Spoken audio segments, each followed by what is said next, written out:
Assalamualaikum warahmatullahi wabarakatuh. Selamat pagi kepada Ibu Sofi selaku dosen pengampu mata kuliah AKL 1 kelas F dan juga rekan-rekan sekalian. Kami dari kelompok 4 akan mempresentasikan mengenai CH9. Sebelum itu, izinkan kami untuk memperkenalkan diri terlebih dahulu. Saya Yunia Dewi Cantika dengan NPM akhir 112. Dengan rekan-rekan saya ada Roma Dona Salwa Salsabila dengan NPM akhir 073, Natali Soeharto dengan NPM akhir 087, Ariska Awal Nurani dengan NPM akhir 101, dan Vanessa Devamasita dengan NPM akhir 120. Pertama, kita akan membahas konsep dasar dari struktur afiliasi korporasi. Pertama, jenis afiliasi umum. Struktur afiliasi antar perusahaan bisa sangat kompleks, tapi tipe dasarnya mudah dikenali. Yang pertama ada kepemilikan langsung, yakni investasi langsung pada saham dengan hak suara. Lalu kedua ada kepemilikan tidak langsung, yakni pengaruh atau kendali terhadap perusahaan melalui kepemilikan pada entitas lain. Nah, contoh pertama ada hubungan ayah, anak, dan cucu atau father, son, and grandson. Nah, parent ini memiliki 80% saham di subsidiary A. Lalu subsidiary A ini memiliki 70% saham di subsidiary B. Maka parent itu punya 56% kepemilikan tidak langsung di B, diperoleh dari 80% dikali dengan 70%. Nah, karena lebih dari 50% saham B dimiliki dalam struktur ini, maka konsolidasi keuangan diperbolehkan. Contoh kedua adalah afiliasi terkoneksi atau connecting affiliates. Contohnya, parent memiliki 20% langsung di B dan 32% nggak langsung diperoleh dari 80% kali 40%, maka totalnya adalah 52% kepemilikan. Nah, sisa 48%-nya ini dimiliki pemegang saham minoritas lainnya. Karena mayoritas saham tetap dimiliki dalam struktur, maka konsolidasi tetap bisa dilakukan. Contoh terakhir adalah kepemilikan saling silang atau mutual holdings. Misalnya, parent mempunyai 80% saham di A dan A mempunyai 10% saham di parent. Nah, 10% saham parent itu dimiliki dalam struktur. Contoh lainnya adalah A ini punya 40% saham di B dan B punya 20% di A. Kasus ini lebih rumit dan butuh perhitungan simultan untuk mengalokasikan pendapatan dan ekuitas. Struktur induk anak cucu atau father son grandson struktur. Nah, kita ada contoh soal pada 1 Januari 2016 Pop Corporation mengakuisisi 80% saham Sun Corporation. Kemudian pada 1 Januari 2017 Sun Corporation mengakuisisi 70% saham milik Toy Corporation. Jadi seluruh investasi dicatat berdasarkan nilai buku dan metode pencatatan yang digunakan adalah metode ekuitas, di mana Pop mencatat investasinya pada Sun dan Sun mencatat investasinya pada Toy.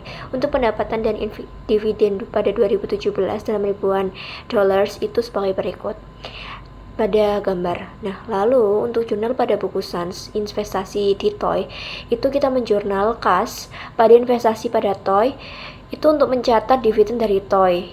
Nah, angkanya itu didapat dari 20.000 dikali 70%. Hasilnya jadi 14%. 70% itu dari soal ya. Jadi itu tinggal kita kalikan. Lalu kita menjurnal juga investasi pada Toy pada pendapatan dari Toy dengan itu untuk mencatat bagian laba Toy dan perhitungannya itu $40.000 dikali dengan 70% dan hasilnya adalah $28.000. Lalu untuk net income Sun tahun 2017 yaitu $50.000. Itu pendapatannya sendiri ditambah $28.000 dari laba dari Toy, jadi jumlahnya $78.000. Nah, untuk saldo investasi Sun di Toy per 31 Desember 2017 itu ada $105.000 untuk kartu awalnya dan $28.000 untuk labanya, dikurangi dengan $14.000 sebagai dividennya dan hasilnya adalah $119.000.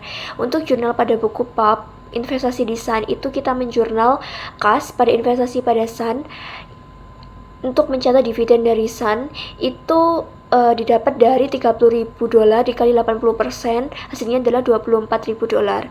Lalu untuk lalu kita menjurnal lagi investasi pada Sun pada pendapatan dari Sun itu untuk mencatat bagian laba dari Sun dan angkanya didapat dari $78.000 dikali 80%, hasilnya adalah $62.400. Untuk net income Pop tahun 2017 itu ada $100.000 untuk pendapatan sendiri ditambah dengan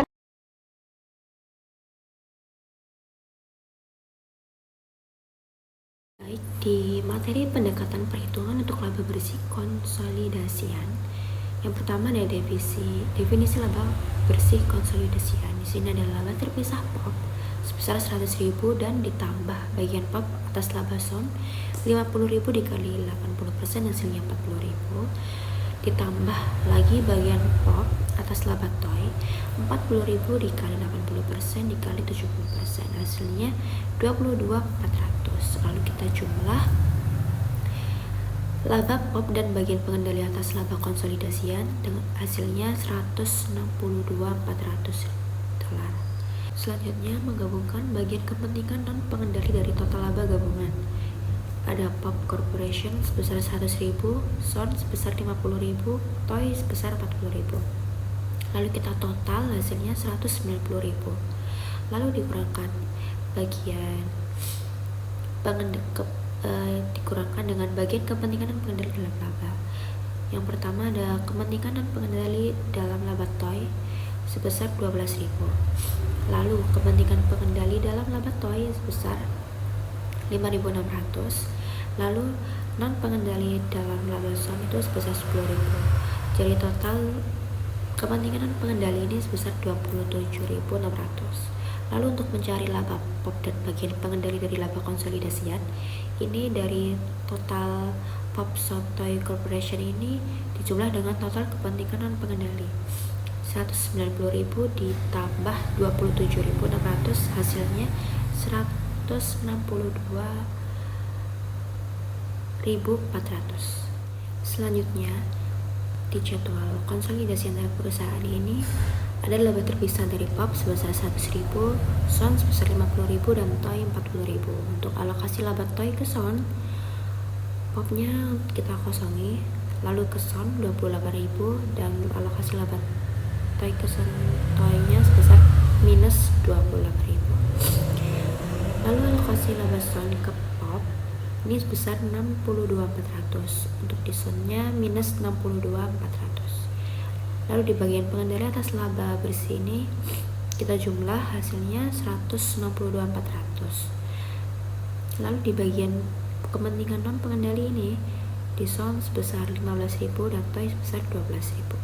Penjadwalan seperti ini membantu dalam alokasi untuk afiliasi kompleks, terutama ketika terdapat laba antar perusahaan dan metode aktivitas tidak digunakan atau digunakan secara tidak tepat. Jadwal di atas menunjukkan bagian induk dan bagian pengendali dari laba bersih konsolidasian, serta bagian kepentingan non pengendali. Itu juga menunjukkan laba investasi SON dari TOY sebesar 28.000 dan laba investasi POP dari SON sebesar 62.400.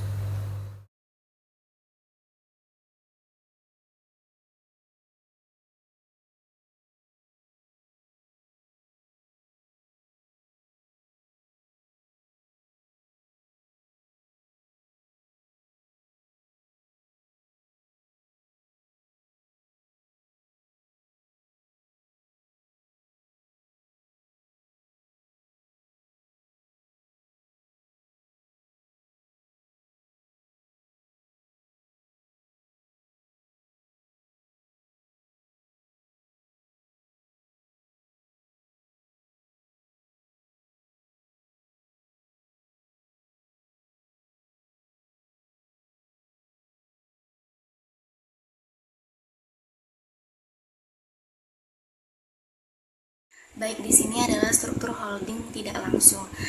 PET Corporation yaitu induk perusahaan memiliki 70% saham di SAL Corporation yang diakuisisi pada 1 Januari 2017.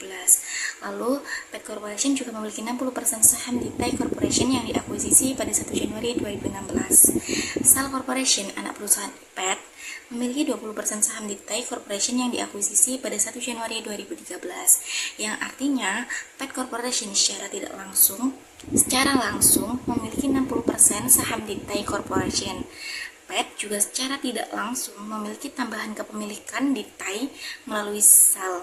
Karena PET memiliki 70% dari SAL, maka kepemilikan tidak langsung PET di TAI sebesar 14% berasal dari 70% dikalikan dengan 20%.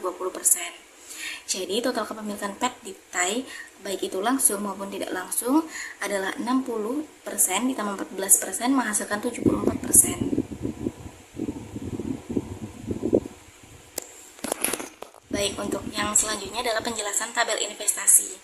investasi PET di sel yang 70%, nilai perolehannya sebesar 176.400, nilai buku aset bersih sel sebesar 164.400, goodwill yang timbul sebesar 12.000.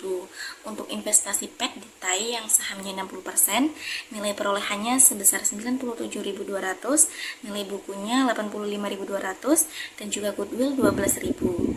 Untuk investasi sel di TAI yang sahamnya 20%, nilai perolehannya 22.400, nilai buku aset bersihnya 22.400, dan tidak ada goodwill.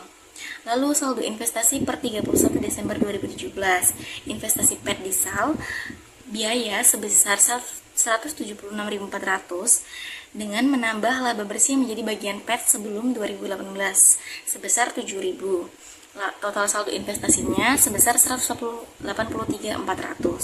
Lalu investasi PET di TAI, biaya sebesar 97.200 ditambah laba bersih sebesar 18.000 menjadi 115.200. Untuk investasi sel di TAI, biaya 22.400 ditambah laba bersih 16.000 menjadi 38.400. Kesimpulannya, PET Corporation memiliki kendali terhadap sel dan TAI, baik secara langsung maupun tidak langsung. Kepemilikan PET terhadap TAI secara langsung sebesar 60% dan secara tidak langsung sebesar 14%, yang menjadikan PET sebagai pengendali mayoritas sebesar 74%. Goodwill timbul ketika harga akuisisi lebih besar dari nilai buku aset bersih yang diperoleh. Baik, sekian presentasi dari kami kelompok 4 mengenai CH9, yaitu tentang indirect dan mutual holding. Kurang lebihnya mohon maaf. Akhir kata, wassalamualaikum warahmatullahi wabarakatuh. Terima kasih.